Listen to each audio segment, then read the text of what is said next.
Well, first, let me point out that I think it was in August of 2023, I was interviewed by Tucker Carlson. I was up in Maine at his establishment, and he said, "Are we on the road to war with Iran?" And I said, "Yes.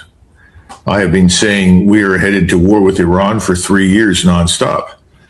To be perfectly blunt, I'm surprised it has taken this long." So there's no news for me in this particular development. I guess the next question is, where are we now in this process? To understand where we are, we need to back up a little bit and look at what might have been in the minds of people in the White House when they decided to join with Netanyahu and start this war. I think the first thing to understand is that you always have assumptions that people make.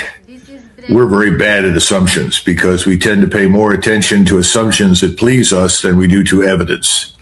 So I think a combination of arrogance and ignorance in the White House, coupled probably with the willingness of people in the military to provide the right answer, gave us the conflict.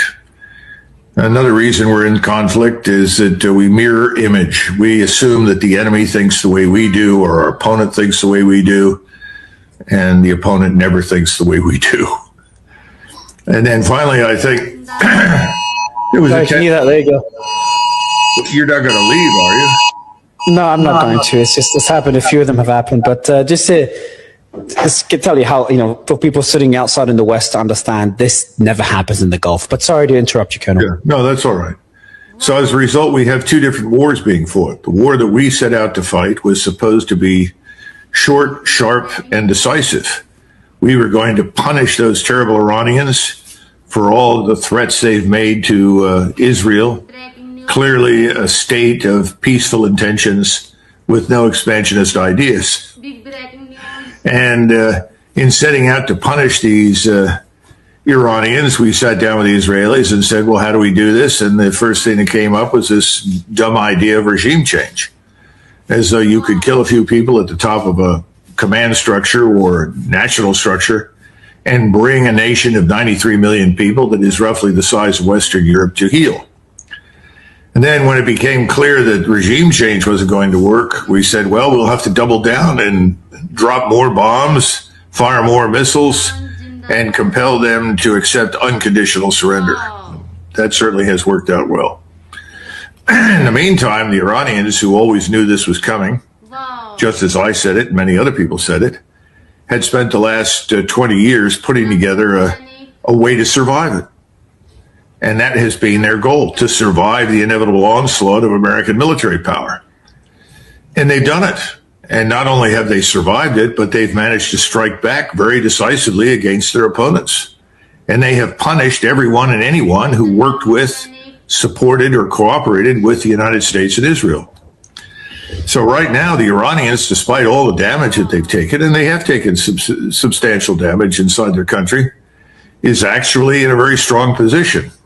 We, on the other hand, that have made all these strident, ill-advised demands and silly remarks, are sitting around trying to figure out what we are going to do next. We boast about destroying the Iranian Air Force. Well, the Iranians have not had an Air Force to speak of since the Shah left. Just as insignificant. Yeah. And as far as the Navy is concerned, well, we sank the 7 frigates that were the backbone of the Navy. We're dealing with small boats, and we seem to think that that's a significant achievement. And I was listening to General Kane, the chairman of the Joint Chiefs, read from what sounded like a spreadsheet from an accountant and tell us about all the sorties that have been flown and all the thousands of places we've struck and dropped bombs, as though this was a metric for success. We've learned nothing since 1965. We went through this in Vietnam. I remember as a young man listening in 1969, 70, 71 to similar officers in uniform stand there and tell us, well, today we flew this many sorties and we dropped these many bombs and this much tonnage. And the entire time we were doing this, we were losing the war. Nobody seemed to understand that until it was too late. I think now we are genuinely in a state of confusion. And I think that President Trump, as you point out, very definitely is looking for an off-ramp. The problem is no one's going to give it to him. he can't get it. And the Iranians are in no hurry to end this because they are winning. Now, how do you determine winning? If you want. So when you say Iranians are winning, by the way, I've made this statement many times that Iran doesn't want to end this war until they inflict enough damage to deter any future war. But it's hard to really tell how much success, though, the US is having. Obviously, CENTCOM will put out reports that they've destroyed, or especially Israel, 70-80% of the missile launchers. Iran would say, no, that's not the case because they have them on the ground. Seeing the amount of bombs that were dropped on the country, the amount of targets that were hit as well, and how the amount of missiles being fired have dropped significantly, even more than the 12-day war, about 95% drop. Is it fair to say that their missile launching capabilities have been degraded, but their drone manufacturing capabilities are still there, and that is their best bet to keep the Strait of Hormuz shut, to keep striking the Gulf, as we're seeing right now with the alert I just got? We saw the Oman, one of the ports in Oman that was burning today. I'm sure you've seen that. These type of scenes you don't expect to see in the Gulf, and they continue to achieve that through their drones. They don't really need their missiles in today's age. No, I don't agree with that. I think that they have undoubtedly lost launchers. The dramatic degradation that you're talking about, I question, because every time somebody talks about the degradation, they launch Khorram Shah 2 or 3 missiles with 1,000-pound warheads that then devastate the target wherever it is. I think what you're seeing today is that they have very precise weapons.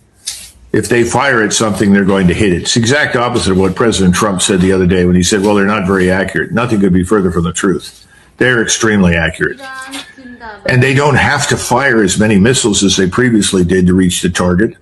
And remember, they also fired a lot of missiles at the beginning of this thing in order to deplete the arsenal of anti-missile missiles, which were in Israel and the Gulf Emirates and states, as well as with the Navy at sea.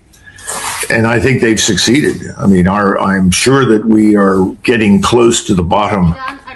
This is before we reload in great numbers. We started, I think, with roughly 8,000 missiles. I don't know where we are now. The Iranians started with 45,000 missiles. There's no evidence that they're about to run out.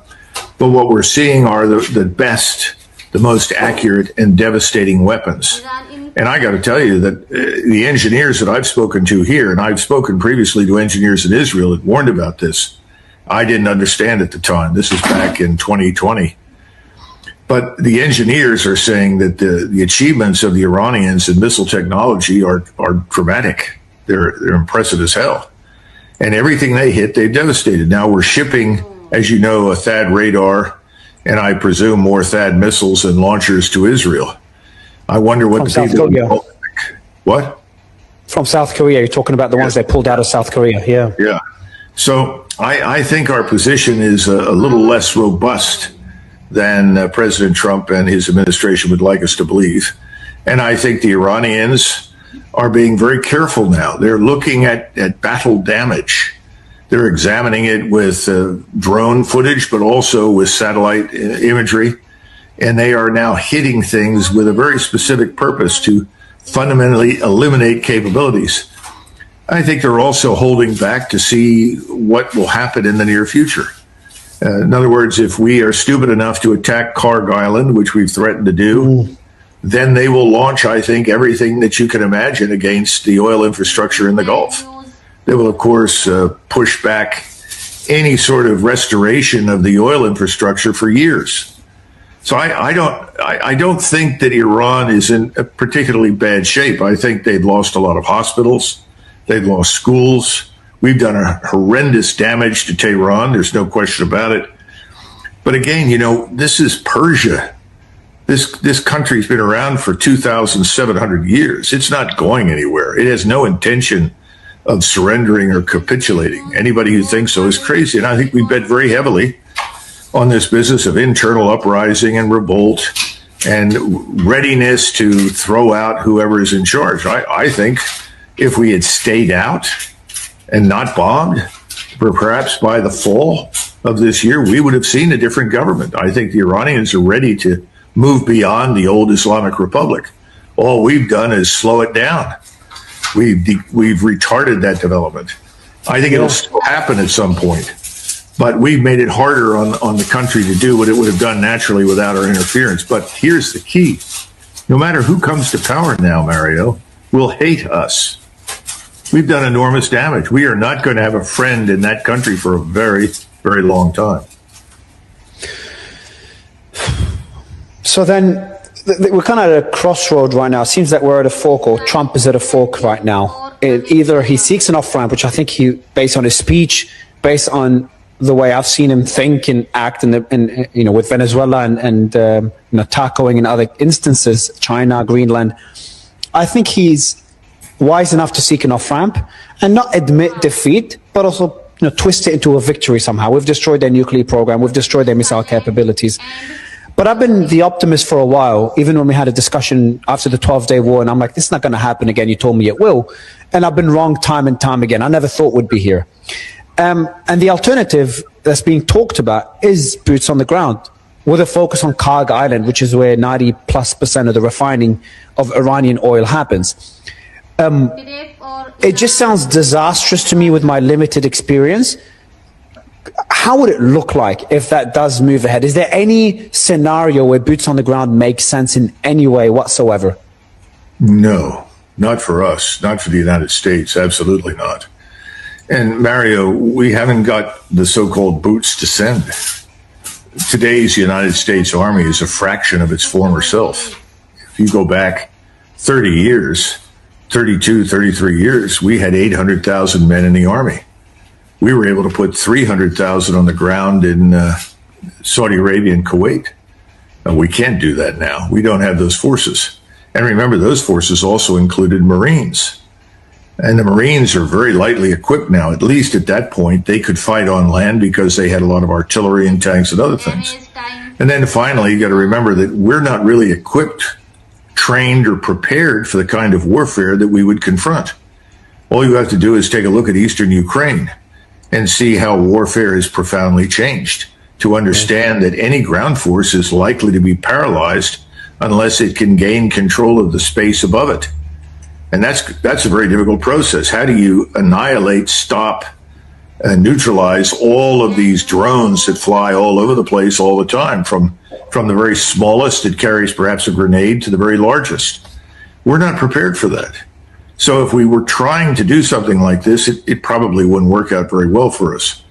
I keep trying to get people to understand something else. They just don't get it. Today's satellite-based intelligence, surveillance, reconnaissance capabilities, together with the collection devices that we have that are in the sort of terrestrial environment, mean that your opponent has pretty much persistent surveillance of everything on the ground that you do. That's very important. And because it means that, let us say we decided, we're very clever, we'll land on the Syrian coast because that's closer to, say, Iran. We don't have as far to march and move and so forth. Well, by the time you picked the harbor and started to bring in ships with equipment and brought in troops, you would be targeted with these missiles. They would do enormous damage. They'd kill thousands of men. In other words, how do you get out of the gate? You can't repeat what you did in 1990 and 91, this slow, ponderous buildup. It's not going to work. And then, despite the fact that I'm going to sound like a broken record, because I'm sure everybody else has said this, the notion of depending exclusively on air and naval power to achieve enduring strategic outcomes is absurd. I mean, we've been through this so many times, it doesn't work. All you do is normally make things worse, and I think that's what we've done. Now, the key thing, though, for you and for me and for everybody else to understand is something that Professor Morandi said recently. He said, we do not support the status quo. We are not going to live with the status quo. We will not live with an existential threat from Israel.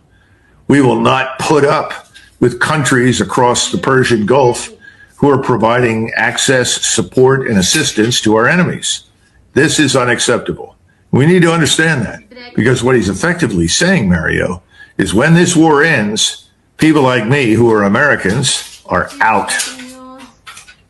We are not going to be allowed to reset bases in the Middle East. We're not going to be allowed to stage military power in the Middle East directed at Iran or anybody else. It's not going to happen. How can we accept that? I think we can accept it very easily because I have a different perspective. I think the world is better off when we're not basing troops on foreign soil. I've never liked it. I think it's a bad idea. I'm happy to get out. But in Washington, where everything is mortgaged to vanity, especially with the president, how does he accept that without saying, well, we've been defeated? Wow. I just don't see a scenario where American troops were put out of the Gulf. Like, things must go so wrong for the US. I know they're already going wrong to an extent, but I mean, significant more damage being caused. Because I think while it's not going well for the US, Iran's being pummeled as well. You know, we're seeing over 5,500 targets struck, and Israel's kind of taking it to another level. They've struck their oil facilities. You saw the acid oil rain, which is just... I don't know how anyone in the world is okay with this, but there's something that Israel did, Colonel, I want to get your thoughts on. And they struck an Iranian desalination plant, a water purification plant. That was very bizarre for me because Iran doesn't really need it. They've got over 30 of them. They've also got a lot of rivers. They've got a lot of sources for water.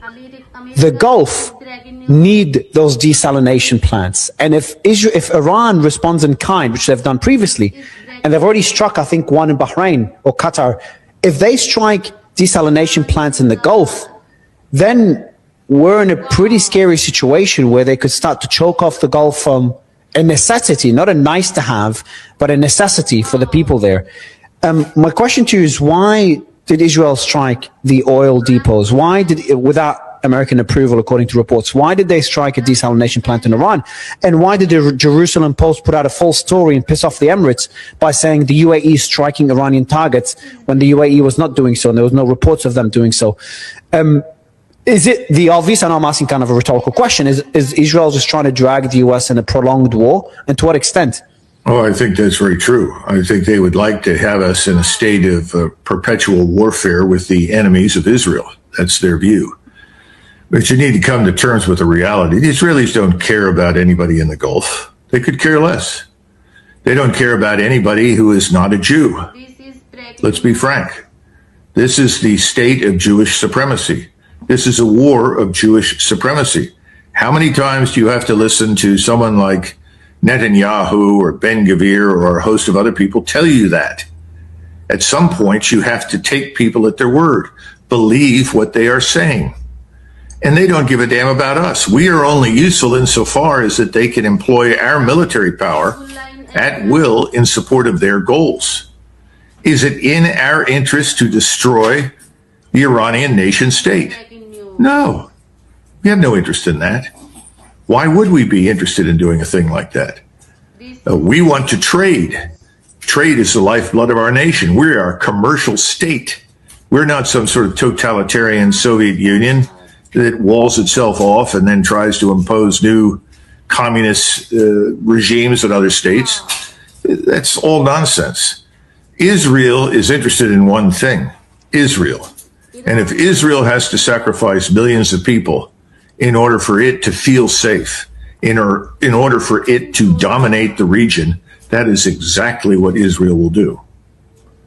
Now, inside the United States, this truth is finally beginning to be felt. People are beginning to figure this out.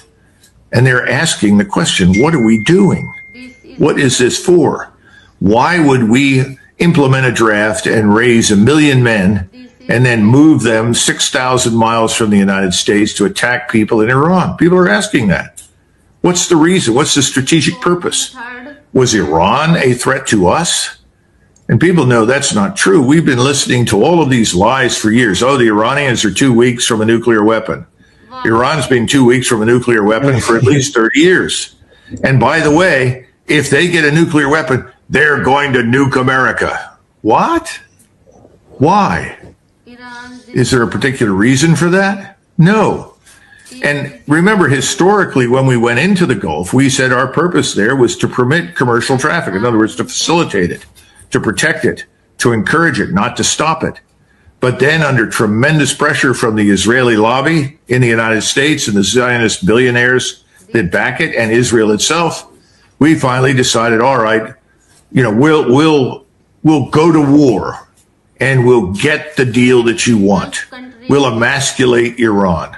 We'll make them bow to your interests and what you want. After all, that's happened in the Gulf. That's what the Gulf states have done. Effectively, Saudi Arabia has done that. Has anyone ridden to the rescue of the Palestinians who are being murdered or expelled from their homes?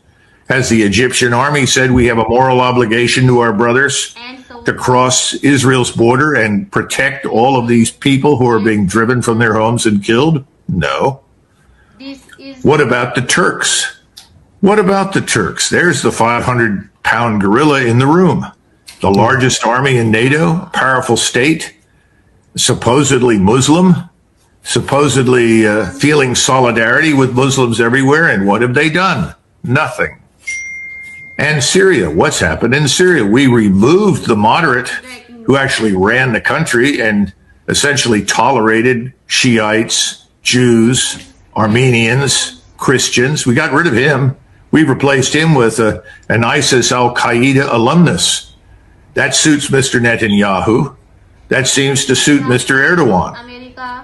But now we see the Israelis moving north in Lebanon.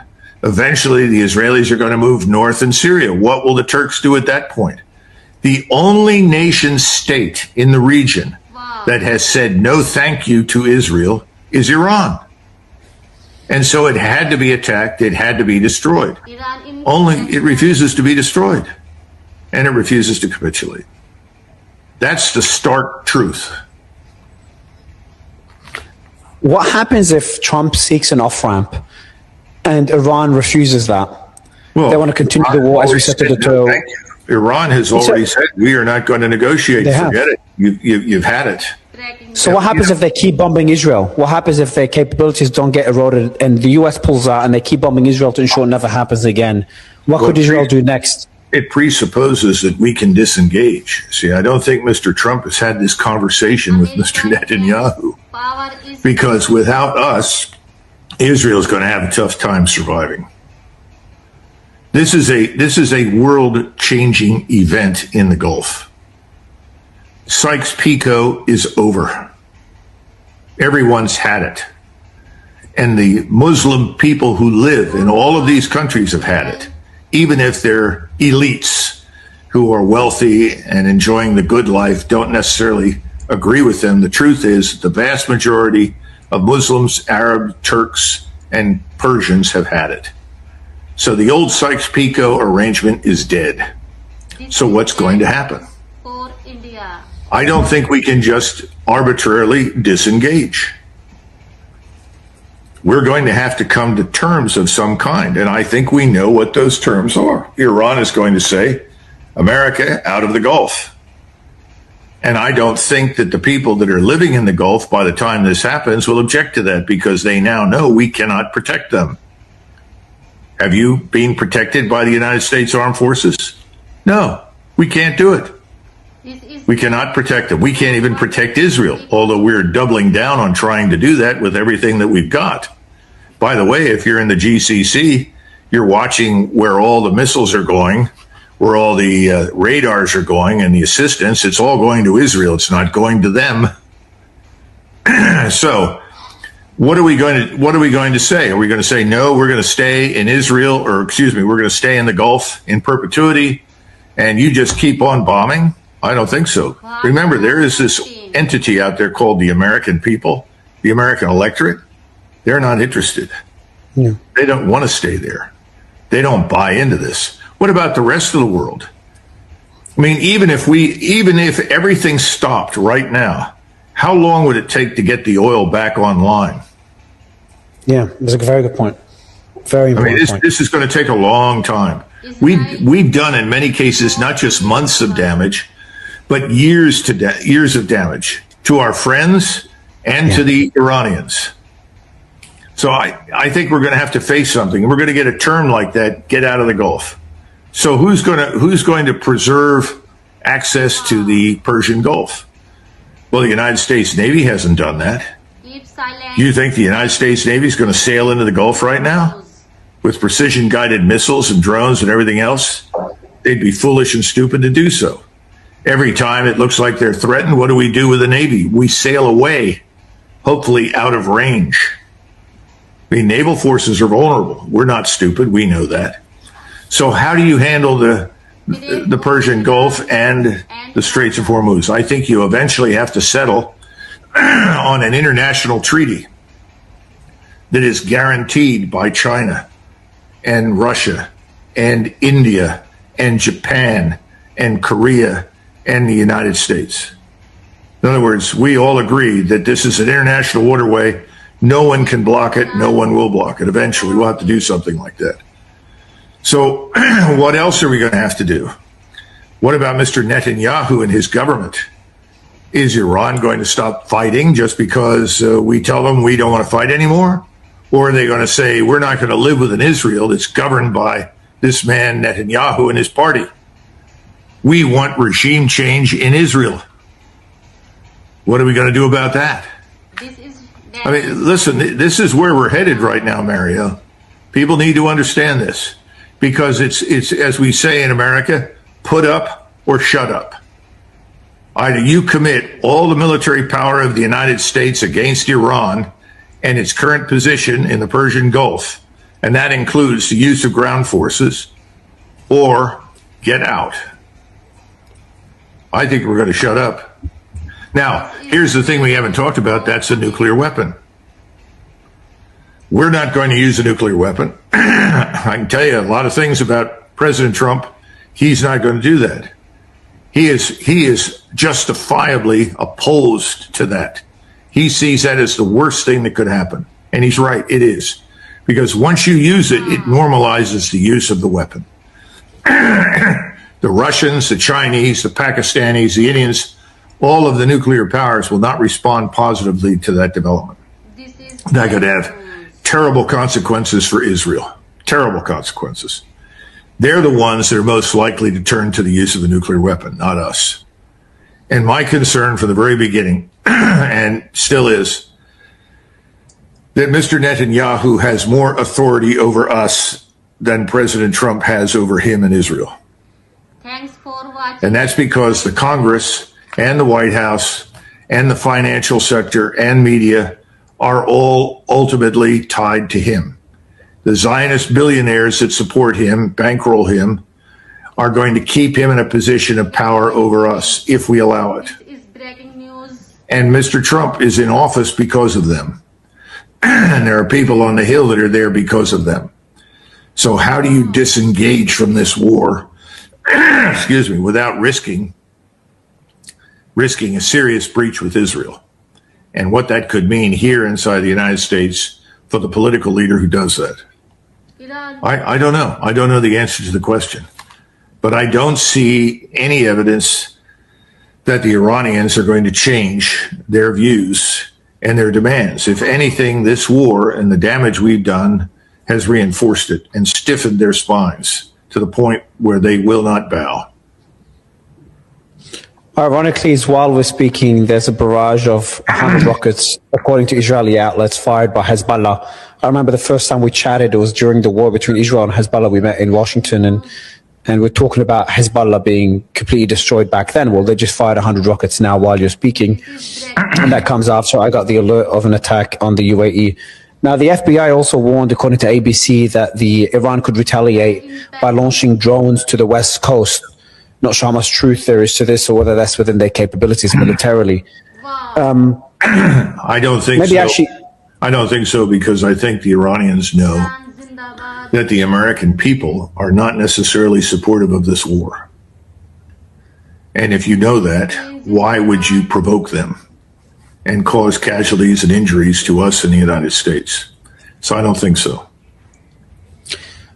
We're talking about Israel using a nuclear weapon, the whole Samson protocol, as a way to keep, to maintain their survival. But there's also fears that now Iran is more driven than ever to develop their own nuclear weapon. The leader that had a fatwa against developing nuclear weapons is dead. His son, who lost Mujtaba lost his father, his mother, his wife, his son, his niece, his, I think, brother-in-law, his multiple family members that he lost. Plus, he was injured in this attack. Plus, he was already considered more radical or more critical of the U.S. before all this happened, and now he's the new supreme leader. Wouldn't Iran be more Wow. committed to develop a nuclear weapon now as the only possible deterrence from this happening again? And then wouldn't you have, first, is that a scenario that's possible? Wouldn't that make the Middle East even more dangerous? Because now Saudi would want one, and then the dominoes will start falling where other countries want to arm up. Iran. I think the lesson of this war Wow. is very important, and that is that if you do not have a nuclear weapon, you are always vulnerable to attack by the United States of America.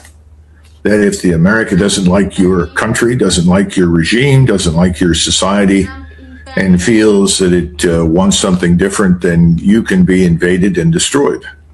Now, you can't invade Iran at this point. That's nonsense. You just look at the 1,000 miles from one end of Iran to the other. Look at the terrible terrain that you'd have to cross. That's not going to happen. But I think everybody is now going to turn around and think twice before they do not invest in a nuclear weapon. I think the tendency will be to do that. And I agree with you. I think there are probably voices in Iran who are now saying, damn it, this would not have happened to us had we had nuclear weapons. But that's a question they have to address. I mean, personally, I hate the whole idea of nuclear weapons and always have. I mean, this Stalin is not one of my favorite people. He's probably the worst criminal in the world, right behind Mao and just above Hitler. And Stalin is responsible for millions and millions of his own countrymen being killed and others. But Stalin was right about nuclear weapons. After it was used, he said, yes, nuclear weapons are political weapons. They're not military weapons because they destroy everything. There's no real military value to them, but they are politically useful insofar as they guarantee your territorial integrity. Iran. And Stalin was right. Yeah. There's another report that came out yesterday, multiple reports. I'm going to play the video in the meantime of the barrage of rockets that's flying towards Israel, just flew towards Israel just now from Hezbollah, which were meant to be completely eradicated. You can see the barrage there. There's reports from initially CBS and then CNN, and today ABC put out a report that that Iran began mining the Strait of Hormuz. Now, for people that are not keeping close track of this, there's multiple ways for Iran. You could remove the video. There's multiple ways for Iran to close the strait. They could do it just with drones and missiles, which is sufficient, really. And they would allow just the Chinese ships and Iranian cargo ships or cargo ships heading to China to pass through. Then they've got their sea drones as a way to target the ships. Now, how capable they are, it depends who you ask. They've got the diesel submarines as well, a handful of them, I think a couple of dozen, about 30 of them. And then the most extreme card that Iran could play, and something they've threatened multiple times in the last 2 decades, and that's mining the Strait of Hormuz. Now, that's pretty significant because that essentially makes it impossible for any cargo ship to go through.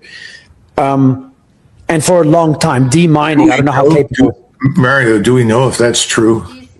Depends who you want to believe. So CNN, CBS, ABC said yes. Macron said he has no evidence, about 2 hours ago, he has no evidence that that's happened. And experts and analysts I've spoken to, and I agree with that analysis, is that there's no point in doing that because the strait is already closed. So what's the point of mining it? Unless they put maybe, ABC said today there's a dozen mines that were laid there, and the only explanation that I would have, logical explanation, is that it's a threat. It's like, look, stop whatever it is that you're doing, don't strike our old depots or don't strike whatever, or we're going to mine the strait and destroy the global energy industry. Energy market. So that's my only assumption on why it would make sense. But what would it mean to mine the Strait of Hormuz? And do you think Iran would do it, or is there any reason they would do it? Well, I'm not convinced at this point that they've done that. We had 2 reports this morning. One was from the Secretary of Energy in the Trump cabinet, and he had said that U.S. naval ships had escorted tankers through the Persian Gulf. Just another lie from the Trump administration that made no sense. That was withdrawn. The tweet was deleted. Then there came a report that a ship that was preparing to mine the straits was sunk somewhere off the coast of Oman or something. Again, I don't know. We've sunk lots of little vessels. Whether we sank a mining ship, I have no idea. I just don't know. I do know that it's not just Chinese ships that have been released through the Persian Gulf. They also, or excuse me, the Straits of Hormuz, they also allowed ships headed to India to go through the Straits of Hormuz. I think over time that they'll be willing to release more ships to go through there, particularly if the ownership is either neutral or refuses to help or assist us in any way. And right now, I know that Japan, that draws about 72% of its oil from the Gulf, and South Korea somewhere is about 65, 66%. I think they're very, very upset and very disappointed in us because they are our allies, and we've harmed them. See, this Europe, Asia, Gulf. Of course. Who's left? Monumental stupidity. And somebody sent me this the other day and said, well, the recent surge in oil and liquid, LNG and so forth is about 6 to 10% here. But in Europe, it's 70 to 90%. And in Asia, 50 to 100%. But it was pointed out, electricity costs, industrial goods,